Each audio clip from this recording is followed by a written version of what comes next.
프로스턴. 네, 오늘은 4월 두 번째 주일입니다. 부활주일이죠. 오늘 예수님의 부활을 기뻐하면서 우리 함께 예배 드릴 텐데요.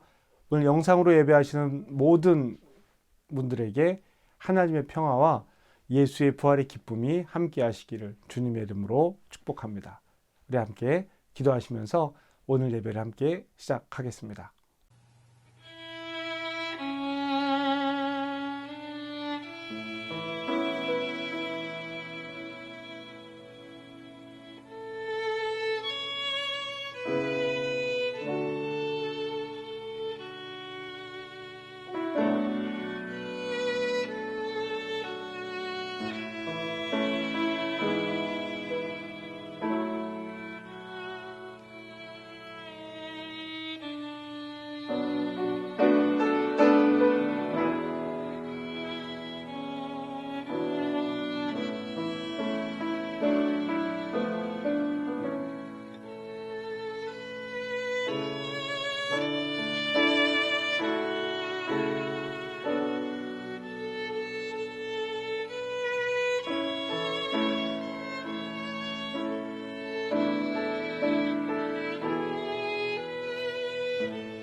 전능하사 천지를 만드신 하나님 아버지를 내가 믿사오며 그 외아들 우리 주 예수 그리스도를 믿사오니 이는 성령으로 잉태하사 동정녀 마리아에게 나시고 본디오 빌라도에게 고난을 받으사 십자가에 못 박혀 죽으시고 장사한 지 사흘 만에 죽은 자 가운데서 다시 살아나시며 하늘에 오르사 전능하신 하나님 우편에 앉아 계시다가 저리로서 산 자와 죽은 자를 심판하러 오시리라. 성령을 믿사오며 거룩한 공회와 성도가 서로 교통하는 것과 죄를 사하여 주시는 것과 몸이 다시 사는 것과 영원히 사는 것을 믿사옵나이다. 아멘.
하나님께서 우리에게 주시는 말씀은 마태복음 28장 1절부터 10절까지의 말씀입니다.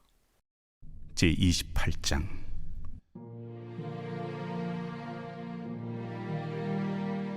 안식일이 다 지나고 안식 후 첫날이 되려는 새벽에 막달라 마리아와 다른 마리아가 무덤을 보려고 갔더니 큰 지진이 나며 주의 천사가 하늘로부터 내려와 돌을 굴려내고 그 위에 앉았는데 그 형상이 번개 같고 그곳은 눈같이 희거늘 지키던 자들이 그를 무서워하여 떨며 죽은 사람과 같이 되었더라.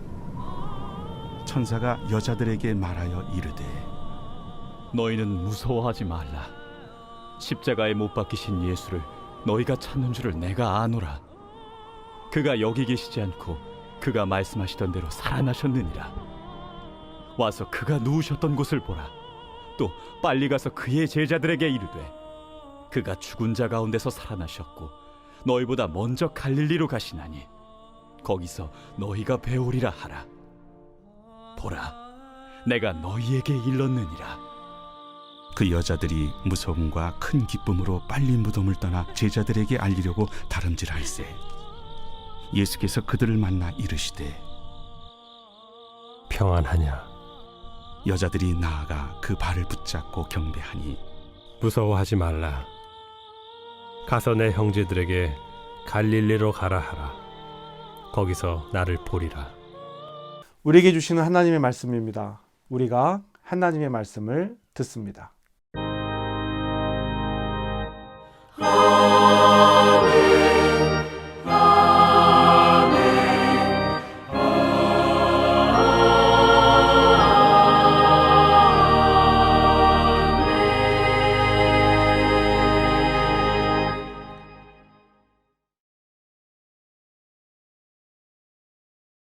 프레오스턴 다시 한번 인사합니다. 부활의 기쁨이 저와 여러분들에게 함께하기를 다시 한번 주님 이름으로 축복합니다. 하나님 우리 아버지와 주 예수 그리스도로부터 은혜와 평강이 여러분들에게 함께하길 바랍니다. 오늘은 부활절입니다. 예수님께서 사망 권세를 이기시고 부활하신 날이죠. 그러므로 우리는 이 시간을 기쁨으로 감사로 맞이해야 할 것입니다. 성숙한 그리스도인이 된다라고 하는 것, 그리스도인의 장성한 분량에 이른다라고 하는 것, 충만한 데까지 이른다라고 하는 것은 그리스도인의 삶이 가지고 있는 의미이고 가치일 것입니다.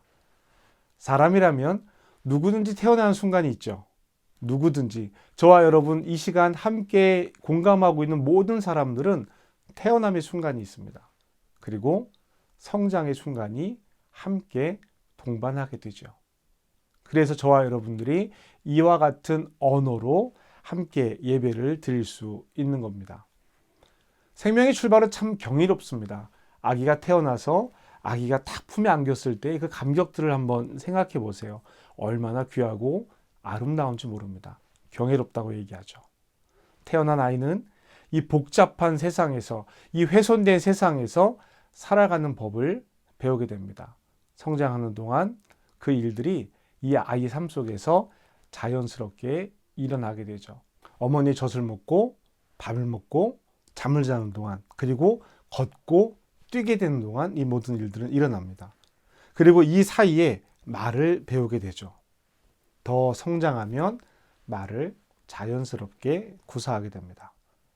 우리는 이런 어린아이들의 이 출생과 성장을 너무나도 당연하게 여깁니다. 제법 놀라운 일이지만 우리는 모두 당연하게 여긴다는 거예요. 출생은 성장으로 이어집니다. 놀랍고 신비한 일을 우리는 이렇게 받아들이고 있죠. 그리스도인들에게도 태어나는 순간이 있습니다. 예수님은 그것을 거듭남이라고 말씀하셨어요. 사람에게 태어나서 자라는 순간 중에 가장 중요한 성장은 그리스도인으로 성장하는 것일 것입니다. 우리 같은 그리스도인들에게는 말이죠. 다른 모든 성장은 그리스도인으로 성장하는 데 도움이 되는 보조 역할이라고 해도 과언이 아니에요.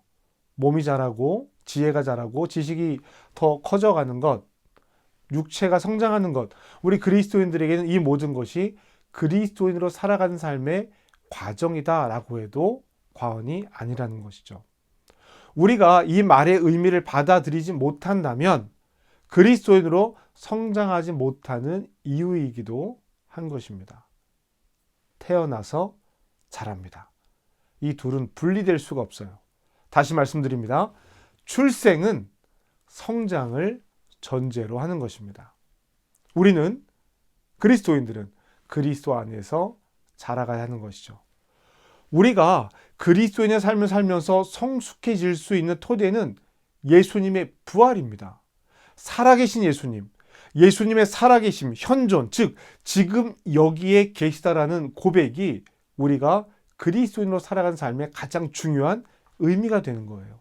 우리는 예수님의 부활을 생생하게 인식할 때 우리의 참된 삶을, 예수와 동행하는 참된 삶을 살게 되는 것입니다. 부활을 살아간다라고 하는 말의 의미이죠. 이 부활은 우리가 예측한 것도 아니고 우리가 준비한 것도 아닙니다. 부활은 예수님에게로부터 우리에게 주어진 거예요. 그러므로 우리가 부활을 살 때 우리는 살아계시면서 현존하시는 예수님과 동행할 수 있는 겁니다.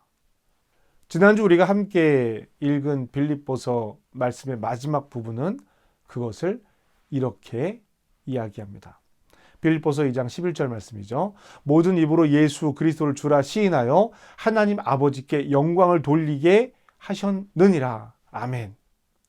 우리가 이곳에서 부활을 산다라고 하는 의미는 이 땅에서 예수를 그리스도로 시인하며 하나님께 영광 돌리는 삶을 살아가는 것입니다. 그것은 삶의 모든 영역에서 이루어지는 것이죠.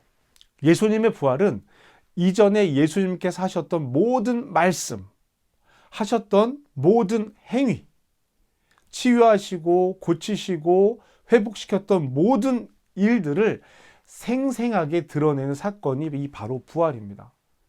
복음서에 기록되어져 있는 예수님의 모든 이야기가 우리에게 의미가 되는 순간은 바로 이 부활의 순간입니다. 이 부활의 순간이 없었다면 앞선 모든 예수님의 이야기들은 예수의 모든 사역은 십자가에 달려 돌아가시는 화목제물로 달려 돌아가시는 그 일까지도 의미 없다라는 거예요. 무엇이 없으면? 예수님의 부활이 없으면. 그러므로 이 예수님의 부활은 우리 기독교의 모든 이해를 담고 있다고 해도 과언이 아닙니다. 그런데 이렇게 중요한 예수님의 부활의 사건을 성경은 여인들에게 나타내고 있다라고 기록하고 있습니다. 오늘 우리가 읽은 1절 말씀이죠. 안식일이 다 지나고 안식 후 첫날이 되려는 새벽에 막달라 마리아와 다른 마리아가 무덤을 보려고 갔더니 아멘. 복음서의 모든 기록이 그렇습니다. 복음서의 모든 기록이 예수님의 부활의 첫 장면을 여인들이 보고 있다라고 이야기해요. 굳이 여인들을 통해서 예수님의 부활을 전해야 하는 이유가 무엇일까요? 굳이 예수님을 나타내고 있는 이 사건을 여인들의 입을 통해서 드러내고 있다는 거예요. 여러분들에게 제가 사진을 한 장 보여드리겠습니다. 이 사진은 제가 이전에 성금요일 예배 때 한번 사용했던 사진인데요. 이 그림을 보면은요, 예수님께서 십자가에 못 박혀 돌아가신 순간 예수님의 시선에서 바라보고 있는 그림이에요. 자, 그림 보실까요? 가장 가까이에 여인들이 서 있는 것을 볼 수 있습니다.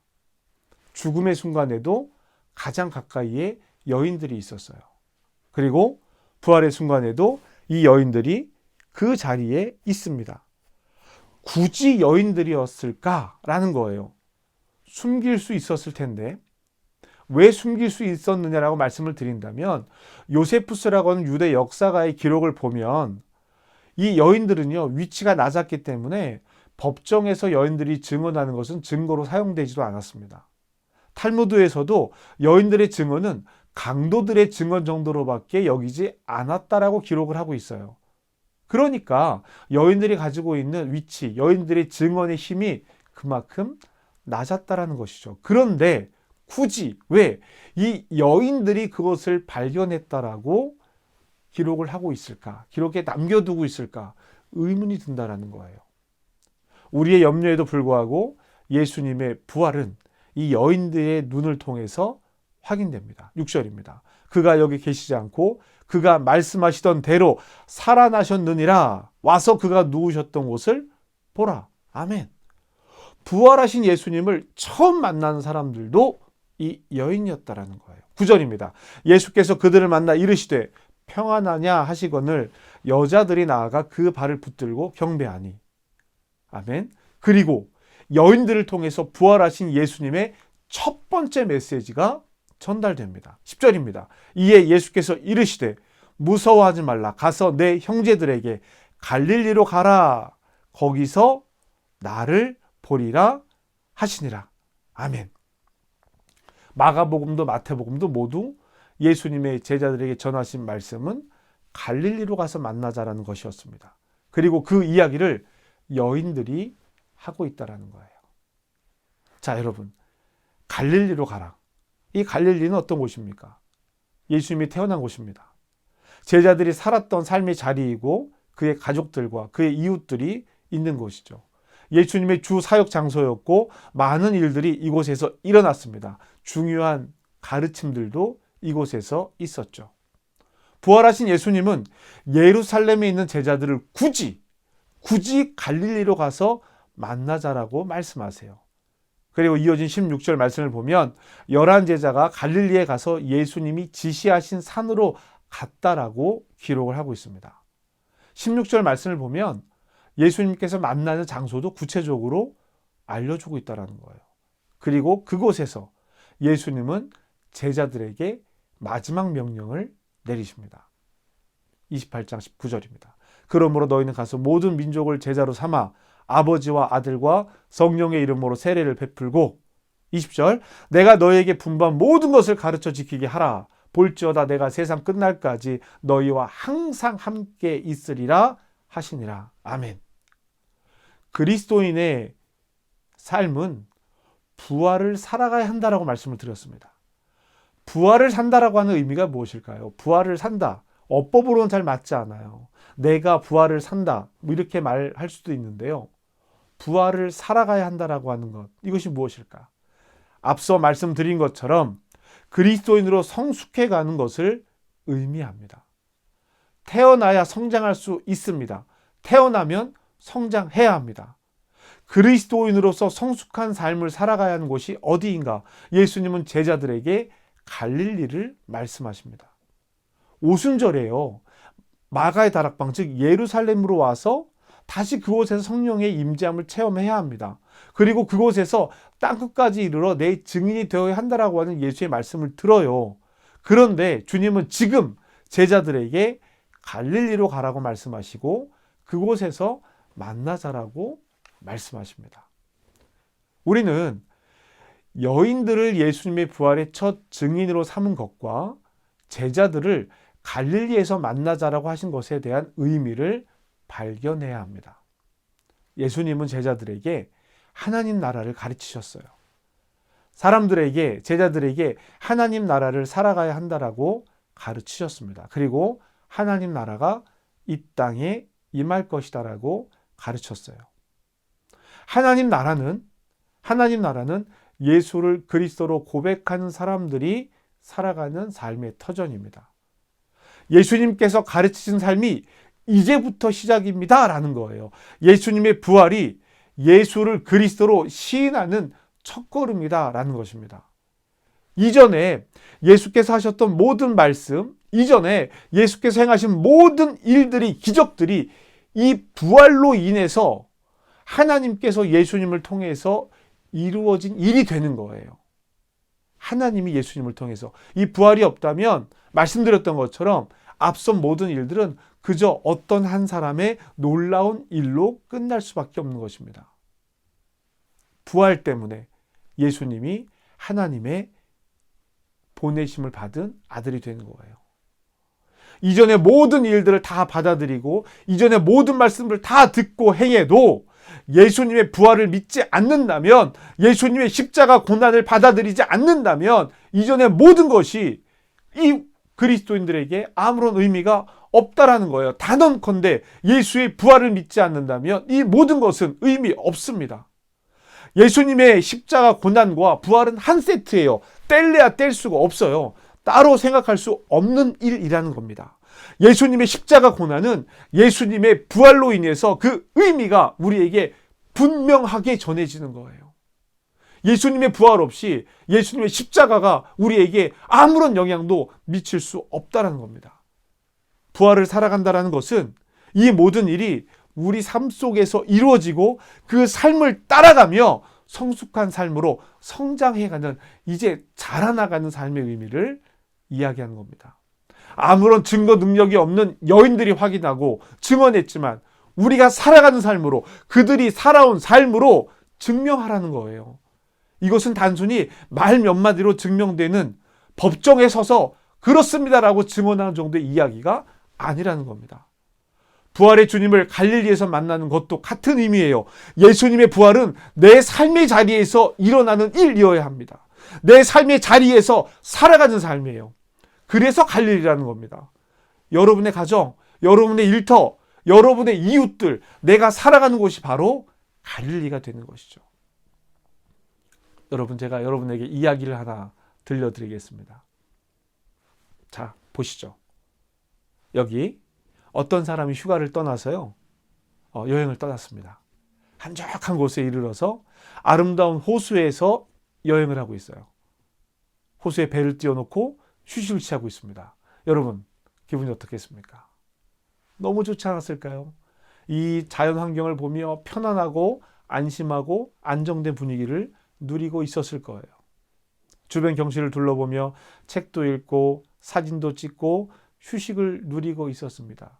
그런데 말이에요, 이때 쿵 하고 배가 한 척이 와서 이 사람의 배를 쿵 하고 들이받았습니다. 이때 이 사람의 마음에는 어떤 마음이 들었을까요? 여러분, 어떤 마음이 들었을까요? 제가 예를 한번 들어드릴까요? 1번, 이거 좀 조심 좀 하지. 그 배를 어떻게 모는 거야? 여기 배가 있는 게 안 보여? 당신 때문에 배가 뒤집힐 뻔했잖아. 조심 좀 해요. 내 책이 떨어지고 내 핸드폰이 떨어지고 내가 이 물에 빠지면 어쩔 뻔했어요. 이거 아주 친절하게 표현한 겁니다. 두 번째, 아이쿠 놀랐잖아요. 놀라지 않았겠어요? 제가 당신의 가는 길을 방해한 것은 아닌가요? 미안합니다. 당신은 놀라지 않았습니까? 아유, 큰일 날 뻔했습니다. 참 다행입니다. 자, 여러분, 어떤 마음이었을까요? 이 사람이 뒤를 돌아봅니다. 그런데 이 사람에게 와서 부딪혔던 배는 빈 배였어요. 1번의 상황이든 2번의 반응이든 1번의 반응이든 누군가가 배를 몰았다는 것을 전제로 했던 반응이죠. 그런데 이 배는 빈 배였습니다. 누군가가 이 배의 끈을 잘 묶어 놓지 않아서 홀로 둥둥 떠와서 배에 부딪히면서 일어난 일이죠. 여기에도 똑같은 반응이 나타날 수 있습니다. 에이, 그 배를 좀 잘 묶어 놓지 라고 말할 수 있고요. 아유, 빈 배였길래 다행이지, 정말 큰일 날 뻔했네, 이렇게 반응할 수가 있죠. 배가 부딪히기 전까지 이 사람의 기분은 매우 좋았습니다. 그런데 배가 부딪히는 순간, 즉 사건이 생기는 순간 이 사람이 반응을 했죠. 이때 반응은 어떤 반응이었을까요? 지금까지 이 사람이 살아온 삶에서 경험한 것들, 지금까지 살면서 얻은 체험으로 이 사람을 가득 채우고 있는 이야기가 있습니다. 지금 이 사건을 만난 이 사람의 반응은 이 이야기, 이 경험을 따라서 반응하죠. 우리는 이것을 신념 또는 믿음이라고 말할 수 있습니다. 그러니까 지금 이 사람의 반응은 과거로부터 이어진, 그리고 앞으로도 이와 같이 나타날 것입니다. 그 사람의 신념이 바뀌지 않는 한 계속될 반응이라고 하는 것이죠. 자, 여러분, 우리 이 이야기를 그리스도인의 이야기로 한번 바꿔볼까요? 우리의 삶은 거듭남, 즉 예수 그리스도를 받아들이는 순간, 예수 그리스도의 부활을 받아들이는 순간과 이전으로 나눌 것입니다. 무엇이 다를까요? 부활, 거듭남 이전은 우리도 같았다라는 거예요. 이전의 삶의 방식에서 체험된, 경험된 이야기를 따라서 반응했었을 거라는 거예요. 그렇게 살아가고 있다라는 겁니다. 좋은 반응이든 나쁜 반응이든 그 경험을 따라서 살아가고 있다라는 거예요. 그런데 예수님의 부활은, 그것을 만난 이후의 삶은 다르다라는 거예요. 지금까지 살았던 삶의 방식, 삶의 이야기를 따르는 것이 아니라 예수 그리스도께서 우리에게 하시는 말씀을 따라서 살아가게 된다라는 거예요. 이것이 다른 사람과 우리들의 차이점입니다. 사람들은 성숙해지기 위해서 삶의 내용을 다른 이야기로 바꾸려고 노력을 합니다. 신념을 바꾸고 그에 따라서 자신의 삶을 발전시키려고 해요. 그러나 우리는 성숙하기 위해서 예수님의 이야기로 우리의 삶을 채워야 합니다. 지금까지 이어오던 삶 중에서 좋은 것을 선택하는 것이 아니라, 누군가가 살았던 좋은 삶을 내가 따라서 신념을 바꾸는 것이 아니라, 예수 그리스도의 십자가로부터 부활로 이어진 하나님의 이끄심과 계획, 예수를 그리스도로 고백하는 이것을 통해서 분명히 알리신 하나님의 계획과 삶에 순종하는 겁니다. 이것이 복음을 받아들인 삶이고, 이것이 부활을 사는 것입니다. 부활의 삶을 살아가는 곳은 우리의 삶의 모든 자리예요. 직장, 일터, 가정, 학교, 모든 곳입니다. 교회도 그 가운데 하나예요. 다만 교회는, 예배는 이 모든 것을 바치고 있는 중요한 가치가 되는 것입니다. 우리는 이 모든 것을 갈릴리라고 부르는 거예요. 예수께서 가서 만나자고 하신 곳이 바로 여기입니다. 부활을 살아야 하는 장소입니다. 예수께서 제자들에게 만나자고 하신 곳이 바로 여기였어요. 산이었습니다. 마태복음에서의 산의 의미는 하나님의 말씀이 예수님을 통해서 전달되어지는 곳이에요. 즉 하나님의 말씀으로 살아가야 한다는 것을 우리가 알아차릴 수 있는 것입니다. 하나님의 나라를 이 땅에서 살아가야 하는 것처럼 부활의 삶을 이 땅에서 살아가야 하는 것이죠. 복음, 부활을 고백하는 거듭난 사람들은 이전의 삶으로 돌아갈 수 없어요. 여기에서부터 온전히 예수님으로 채워져야 하는 것입니다. 계속해서 예수님의 이야기로 우리의 삶을 채우고 예수님의 말씀을 경험된 부활의 삶을 우리 삶에 채워감으로 성숙해지는 것입니다. 이것이 부활을 사는 거예요. 저는 오늘 저와 여러분이 이 고백 한가운데 있기를 바랍니다. 주님께서 말씀하시는 갈릴리를 예수 그리스도의 이야기로 가득 채운 우리의 삶의 태도를 바꾸고 인식을 바꾼 갈릴리를 오늘 살아가야 한다는 거예요. 우리 자녀들에게 그 이야기가 다시 전해지고 우리 자녀들이 그 이야기 속에 자신의 삶의 정체성을 발견하기를 기대하고 소망해야 합니다. 나의 삶이 예수의 이야기로 성숙해져 가지 않는데 어떻게 복음을 전하며 하나님 나라를 전하며 살 수 있겠습니까? 그래서 마가의 다락방에 가기 전에 삶의 터전에서 시작하라고 말씀하시는 거예요. 그곳에서 예수님의 말씀을 듣고 확인하는 것입니다. 그리고 성령의 임재를 통해 세상으로 나아간 제자들과 같이 우리도 우리의 삶에서 출발하는 부활을 살며 새 생명으로 가족들을, 이웃들을, 동료들을 초대하는 겁니다. 우리의 인생이 그리스도와 함께 부활한 삶을 살아가시기를 주님의 이름으로 축복합니다. 십자가의 고난은 부활의 기쁨으로 이어집니다.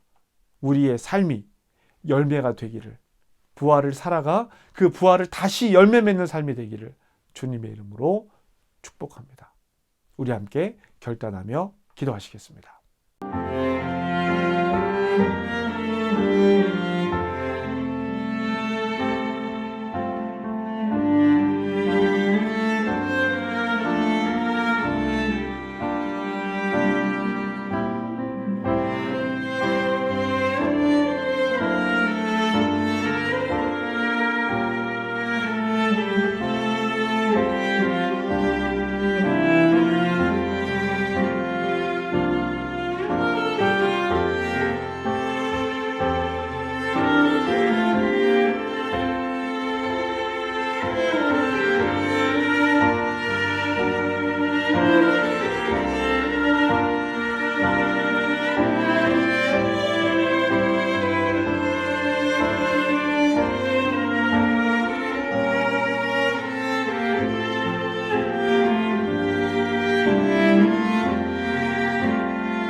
거룩하신 하나님, 예수 그리스도를 통한 은혜의 선물을 내려주시니 감사합니다.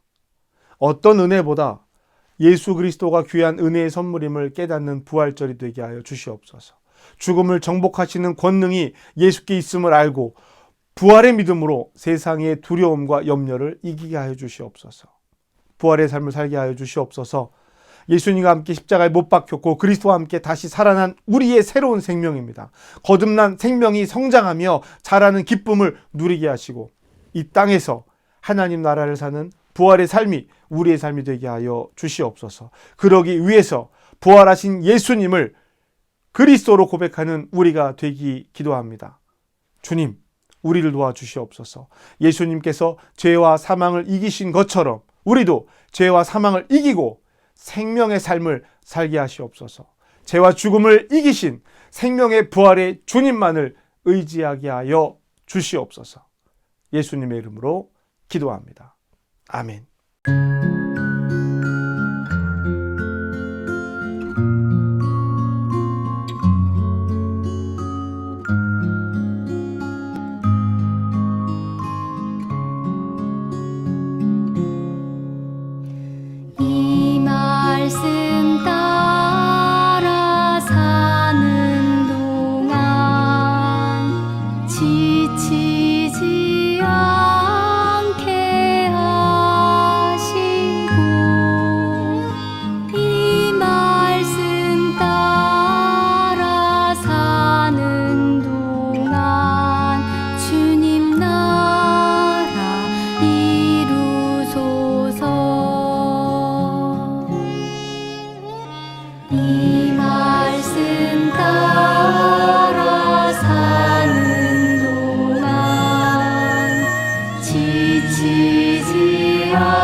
헛된 것과 거짓말을 내게서 멀리 하옵시며 나를 가난하게도 마옵시고 부하게도 마옵시고 오직 필요한 양식으로 나를 먹이시옵소서. 혹 내가 배불러서 하나님을 모른다 여호와가 누구냐 할까 하오며 혹 내가 가난하여 도둑질하고 내 하나님의 이름을 욕하게 할까 두려워함이니이다.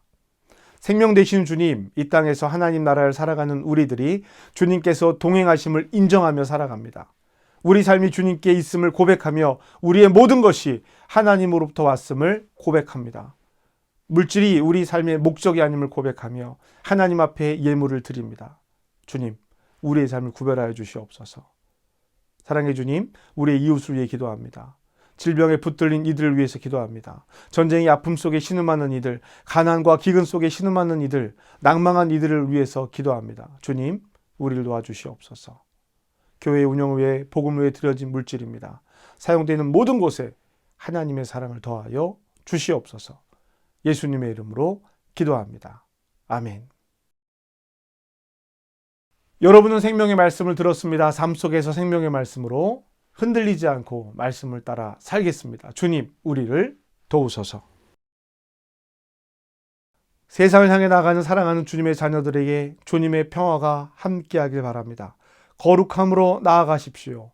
담대함으로 주님과 함께 평화의 길을 걸어가십시오. 부활의 삶을 죽음의 세상에서 당당하게 살아가게 하시옵소서. 성부, 성자, 성령께서 예배의 힘으로 부활의 능력으로 세상을 향해 나가는 사랑하는 성도들과 함께 하시기를 간절히 축복합니다. 아멘.